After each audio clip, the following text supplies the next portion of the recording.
Dear students, अस्सलाम वालेकुम। Class 9th आप लोग कैसे हैं? उम्मीद है कि हैरियत से होंगे और काम कर रहे होंगे।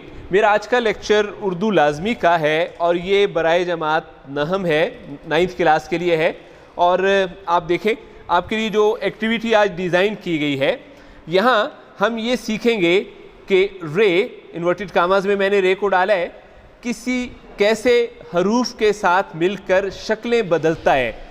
रे अपनी इस फॉर्म में नहीं रहेगा, ये उसी वक्त रहेगा जब अलग लिखा जाएगा। लेकिन जब ये किसी हर्फ के साथ मिलेगा और वस्ल होगा तो शक्ल बदलेगा। ये देखें, अलिफ मदा या अलिफ के साथ जब रे मिलता है तो चूंकि वो मिल नहीं सकता, वस्ल नहीं हो सकता, तो अपनी इस फॉर्म में होगा। लेकिन जब ये रे के साथ जब बा मिलेगा तो आप देखें, बा अपनी आधी शक्ल में है और रे भी अपनी आधी शक्ल में है। जीम और रे को देखें, जबकि दाल रा के साथ कभी भी नहीं मिल सकता। इसके मुकाबले में सीन और रे मिले हैं, स्वाद और रे इकट्ठे हुए हैं, तो देखें किस फॉर्म में इस्तेमाल हो रहे हैं। उम्मीद है कि आप इसको समझ गए होंगे और रे की इस फॉर्म को आपने ऐसे ही लिखना है। एक्टिविटी नंबर 2 है, किताब पर दर्ज तमाम मालूमात अपनी किताब पर रेड या ग्रीन पेन के साथ तहरीर करें, जो आज आपको बताने जा रहा हूँ। व्हाट्सएप नंबर आपके पास है। हम इस वक्त 9th क्लास का मजमून पढ़ रहे। ग़ुलाम, मुसन्निफ़ का नाम है Mirza Farhatullah Beg. Next previous lecture में मैंने आपको बताया था फ़रतुल्लाह बेग, और हम इस जगह तक पहुंच चुके हैं और जगह है खैर। काम से तो हम नहीं घबराते थे, यानी कोई भी काम हमें अगर मिलता तो हम कर लेते थे, जितना मर्जी काम ले लें। मगर हर वक्त की मार पीट, ये जो मार पीट होती थी, मारना होता था, ये ठीक नहीं था। ज़रा बुरी मालूम होती थी, ये बुरा लगता था।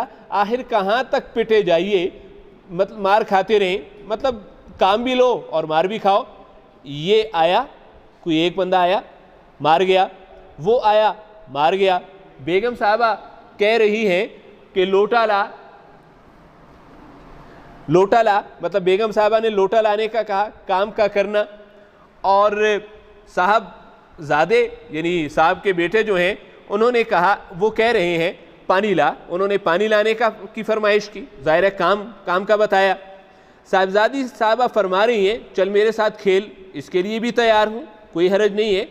ये कह रहा है, कोई और कह रहा है इधर आ, वो कह रहा है उधर जा। आखिर आदमी न हुआ, घन चक्कर हो गया। घन चक्कर क्या है? बहुत चक्कर खाने वाला। ये असल में क्या होता है? ये आतिशबाजी का गोला होता है, एक किस्म का फायर या गोला, जो शादियों में गोले बजाए जाते हैं। जब इसको आग लगती है तो ये गोल चक्कर एक ही जगह पर गोल चक्कर काटता है। तो मैं ग़ुलाम जो है, उसने अपने आप को घन चक्कर का नाम दे दिया, इसी को इस्तिआरा कहते हैं। आदमी ना हुआ, घन चक्कर हुआ। जिसका हुक्म ना मानो वही मारे, और हुक्म मानो तो क्यों कर मानो, कैसे मानो। भला 3 काम एक आदमी क्यों करे? एक आदमी है, वो 3 काम, एक ने इस तरफ भेजा, दूसरे ने उस तरफ भेज दिया, तीसरे ने इस काम के लिए भेज दिया। अब आदमी एक ही है तो कोई एक काम कर सकता है, तो 3 काम कैसे करे? मजीद आगे देखें, पेज नंबर हम हैं इस वक्त 66 पर। आखिर मैंने भी बेहयाई का जामा पहन लिया, ढीठ और बेशर्म हो गया। पिटना किस्मत में लिखा है, मार तो खानी है वैसे भी, तो यूं ही सही, चलो फिर ये तदबीर करते हैं, ऐसे ही सही, यूं भी पिटना वो भी पिटना, यानी यूं भी पिटना, काम करके भी मार खानी, तो वो भी पिटना, तो काम न करके पिटू ना, बस मार ही खानी है। तो उस सूरत में तो थकना भी पड़ता था और मार भी खानी पड़ती थी, और इस सूरत में थकना तो नहीं पड़ेगा, सिर्फ मार ही होगी। फिर काम करके अपने आप को मुफ्त में बिला वजह क्यों थकाएं? काम करके थकाएं भी, थकन भी हो। निकम्मे का खिताब मिलता है, और अगर काम नहीं करेंगे तो काम न करने वाले को निकम्मा कहते हैं। तो इस नाम से खिताब, इस नाम से पुकारा जाएगा, तो मिलने दो, ये खिताब मिलने दो।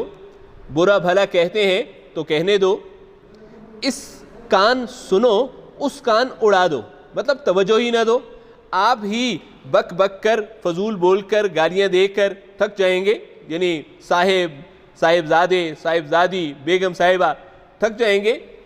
ये चाल भी घूरने की तरह कामयाब हुई। ये चाल, ये तरीका इससे पहले वो खाने को जो घूरता था तो उसको खाना मिल जाता था। अब ये चाल कामचोरी, ये भी कामयाब हुई। सब चीखते चिल्लाते रहे, गुस्सा करते रहे, शोर करते रहे कि काम नहीं करते हो, तुम निकम्मे हो, इस किस्म की बातें। मगर मैं टस से मस्त ना होता, मुझ पर इसका हरगिज़ असर ना होता। जहाँ किसी ने ज़रा से ज़रा हाथ लगाया, एक और तरीका मारने के लिए हाथ लगाया, और मैंने इस जोर से चीख मारी, मैंने फौरन क्या कर दिया, चीखना शुरू कर दिया, गोया किसी ने गला घोंट दिया हो। उसने ज़रा सा हाथ लगाया होता है और मैं ऐसे चीखता जैसे कोई मेरी सांस बंद कर रहा हो। कभी किसी ने मेरी इस तरकीब को देख लिया। अगर किसी को मेरे इस तरकीब मंसूबे को समझ गया, मंसूबा क्या था कि काम नहीं करूँगा, और अगर कोई हाथ लगाएगा तो क्या करूँगा, रोने शुरू कर दूँगा, तो देख लिया तो राज खुल गया, उनको असल बात मालूम हो गई। नहीं तो मारने वाला खुद घबरा जाता, वरना अगर न पता चले तो मारने वाला खुद घबरा गया कि ये मैंने क्या कर दिया, परेशान हो जाता। दूसरों ने गुल मचाया, जब मेरी आवाज़ दूसरे सुनते थे तो वो शोर मचाते थे, सुनने वाले शोर मचाते थे कि है लोंडे को मार डाला, बच्चे को मत मारो। कभी तो मारने वाले साहब मुझसे ज़्यादा पिट गए, और जब मैं चीखता था तो मारने वाले साहब को, अगर कोई साहिबजादा साहिब का बेटा मुझे मार रहा है मेरे निकम्मेपन की वजह से, तो मेरे चीखने पर साहिब अपने बच्चे यानी साहिबजादे को मार देते थे। बदले में मार खाई और मुझसे ज़्यादा पिट गए, और कभी डांट डपट हो गई, कभी किसी ने डांट दिया उसको कि ऐसा मत करो, मगर हम काम से बच गए। हमें काम का कहा गया था, हमारी जान छूट गई। मगर बाबा हर फ़िरौने रा मूसा, ज़रबुल मसल है, फ़िरौन के लिए मूसा आए, यानी फ़िरौन क्या था, एक जालिम हुक्मरान था, तो उसका कोई ना कोई अंजाम हो ही जाता है। जालिम का जुल्म करने वाले के लिए भी कोई ना कोई आ जाता है जो उसके जुल्म को ख़त्म कर देता है। अब यहाँ पे देखें, ये चीज़ देखें, फ़िरौन किसको कहा गया, ग़ुलाम ने कहा कि मैं फ़िरौन बना हुआ था, और मेरे लिए मूसा कौन बना, साहिबजादी। कैसे, आइए ये पढ़ते हैं। छोटी साहिबजादी साहबा कुछ मुझसे ज़्यादा तेज़ थीं, खुद ही मुझे मारती और ख़ुद ही रोने बैठ जाती। ये अच्छा तरीका है। भला इनके मुकाबले में मुझ बेचारे की क्या हस्ती थी, बेबस था, मजबूर था, मेरा क्या वजूद होगा, मुझ बेचारे का वजूद क्या होगा, मेरा उनका क्या मुकाबला। उल्टी मुझ पर ही लहदे होती, यानी मार मैंने खाई, रोना उसने शुरू कर दिया। अब कोई सुन रहे तो डांट डपट मेरी हुई। गर्ज इस लड़की के हाथों नाक में दम आ गया, इसके हाथों इसकी वजह से नाक में दम आ गया, इंतहाई तंग हो गया। मगर मैं भी बदला लिए बगैर थोड़ा ही मानता था, मैंने भी आखिर इंतकाम लिया और थोड़ा ही मानता था, मैंने हरगिज़ नहीं छोड़ा। मारने की तो हिम्मत न होती थी, मतलब उसको मार तो नहीं सकते थे, साहिबजादी थी।